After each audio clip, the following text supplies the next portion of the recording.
What's up, guys? Welcome to Bipolar Boxing. We got some heavyweights. Saturday, this will be a during the day fight here in the United States on the East Coast. Main event will probably be around like 5:30 or something like that. Big weekend of boxing. And we got Fabio Wardley against Justis. I believe it's Huni. I believe there's a silent H there. I know he's not Portuguese, but I think there's a silent H there. I'm just going to call him Justice for this video. But this is a really, really tough fight to pick because I've never been like that high on Fabio Wardley, but Fabio Wardley has proved himself against a lot better competition, in my opinion, than Huni, or Justice, I'll call him. But Justice is just he's an unknown. I mean, he could outbox Fabio Wardley over I don't know if it's 10 or 12 rounds, but he could outbox him very easily. That could happen. But the thing I'm looking at here is like I'm a gambler. Like I bet every fight every weekend. I bet 20, 30. This weekend I'm probably gonna be betting like close to 50 fights this weekend. I just went 5-0 on this nice little easy Thursday card. I just bet everything. So from a betting standpoint, I gotta go with the guy who's proved himself against better competition when it comes to heavyweights like this, and that's Fabio Wardley. Um, and the thing is, like usually in these matchups, I will go with the guy who can win more rounds and maybe a knockout doesn't happen. But these are heavyweights and knockouts can happen. And Fabio Wardley, he's got that dog in him. We saw it against Chev Clark in the first fight. And I don't know that Justice is better than Chev Clark. I don't know who I'd favor if those two fought. Um, but Justice is just like he hasn't really had to prove himself because of the competition he's been fighting.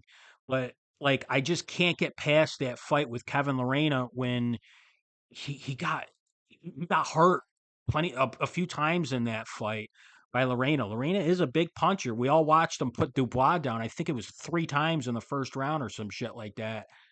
But, like, that's the only guy. Other than that, you gotta go to, like, Andrew Tabiti, stuff like that. Like, I don't like to see you get hit by guys like Kevin Lorena that much because if you get hit by Wardley, like, you're not gonna survive that, you know? But on the other hand, Wardley, I don't know if he can outbox Justice, if you don't get the knockout, within the first 6 rounds or something, this fight's going to get very, very interesting. And that's why this is such a tough fight to pick because I hate betting guys that are just like unknown. Usually guys like Justice don't step up this quick and get a fight like Wardley. Usually they're just kind of like puttering around. They fight guys like Wardley had to go through with like David Adelaide and Chev Clark, Nathan Gorman. I know there's one other. Oh yeah, Michael Coffey, who's he was a good prospect at one point, but the guy pretty much stinks now. But these are the guys you got to fight if you're coming up. And Wardley's done it all. He's 18-0-1.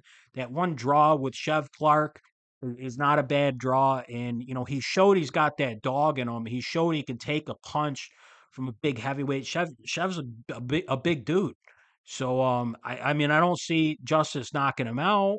It maybe if he does, it'll be late because I think Wardley's got some stamina issues.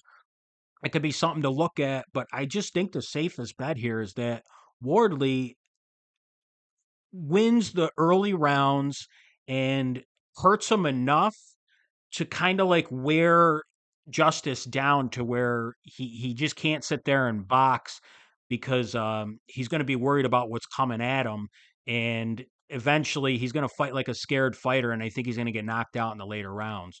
So with this fight, I'm going to go with Fabio Wardley knockout.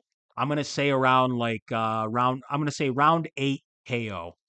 I don't know what the over under is for this. Like I said, I don't bet that mess, like method of victory or anything like that. Um, but I mean, like, if you don't know about this fight and you're just gonna throw a little something on it just to watch it, like Justice Uni's not a bad bet here. He really isn't. And if you like Justice, I would say just go with Justice by decision. I mean, the in my opinion, the smartest guy on YouTube for boxing wise is Rummy's Corner. Rummy, he don't pick many fights, but he did a video for this one, and he actually picked Uni to win a very close, decision in this fight. So it is a really close fight, and you're getting, you can probably get Justice at like plus 250 or something like that, 275. So if you're not throwing a lot of money on this fight, or you don't feel like throwing Wardley into one of your parlays because it's too risky, just you can go with Uni. But give me Fabio Wardley. I'm throwing him on a parlay with a bunch of other heavy favorites. All those favorites, those heavy favorites. The Umar Khan and everybody who else who's on that whole card. I'll be betting them all those 50 to 1 favorites. Toss them on a parlay with Fabio Wardley. Get Fabio Wardley down to like, even odds or something like that. And I'm just taking Wardley to win the fight. Like I said, KO round 8, I guess I'll go. But let me know what you guys think, and let me know who you think the winner of this fight should fight next, because there's just not much going on in the heavyweight division. So this is a huge fight for both of these guys. It's another reason I don't like betting these fights, because like this is both of these guys' Super Bowls right here. So yeah, let me know what you guys think. Have a good night.